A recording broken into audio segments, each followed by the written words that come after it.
I am leaving it as I found it. Take over. It's yours. A pillar of fire rises from the oil fields of Colorado.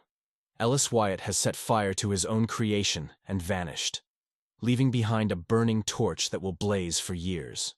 Rather than let the looters seize what he built, he chose to destroy it himself. This is the end of part 1, and the beginning of something no one yet understands. Previously, Dagny and Reardon discovered something their world tries to deny: that the mind and body are not enemies, that the man who builds railroads can also experience joy without guilt, that achievement in business and happiness in living belong together. The sacred and the profane are one. Welcome back to Atlas Shrugged. In our last episode, we explored Reardon's internal conflict between the sacred and the profane.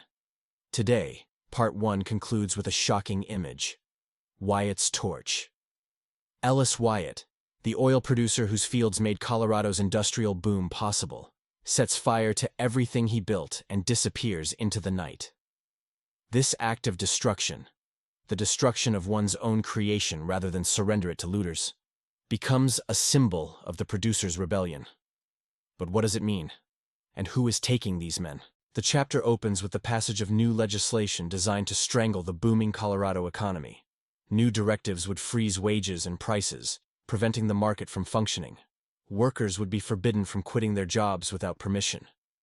Businesses would be required to produce at least as much as the previous year, regardless of whether conditions make this possible. And here's the most insidious provision: new inventions and new businesses would require government permission. Innovation itself would be controlled. These are not regulations. They are chains. The looters have learned nothing from the success of the John Galt line. Instead, they've decided that if achievement is possible, it must be made illegal. Ellis Wyatt is told he must operate under impossible restrictions. His oil fields, built through years of work, innovation, and determination, will be controlled by bureaucrats who know nothing about oil production. He has two choices: comply and watch his creation be destroyed slowly by incompetent management, or Wyatt makes his choice. He sets fire to his own oil fields.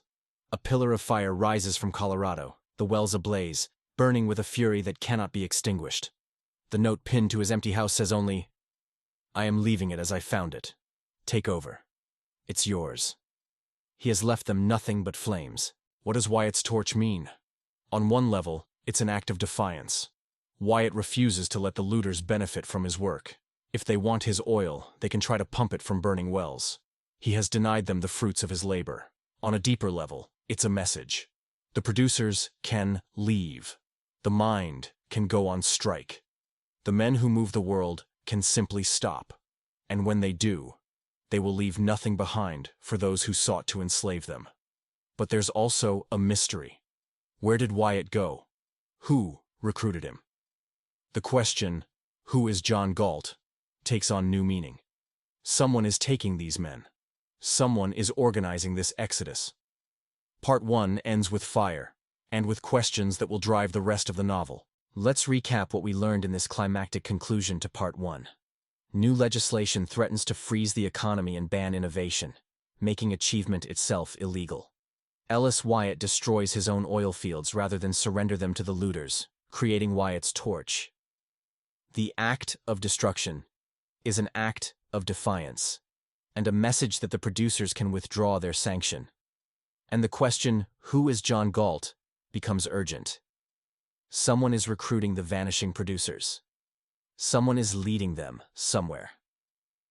Part 2. Either or will intensify the conflict between producers and looters. We'll meet new characters, learn more about the mysterious destroyer, and watch as the world's contradictions reach their breaking point. Thank you for joining me through Part 1 of Atlas Shrugged. If you found this series valuable, subscribe and share it with others. The interactive course has additional materials, discussion questions, and quizzes. See you in Part 2.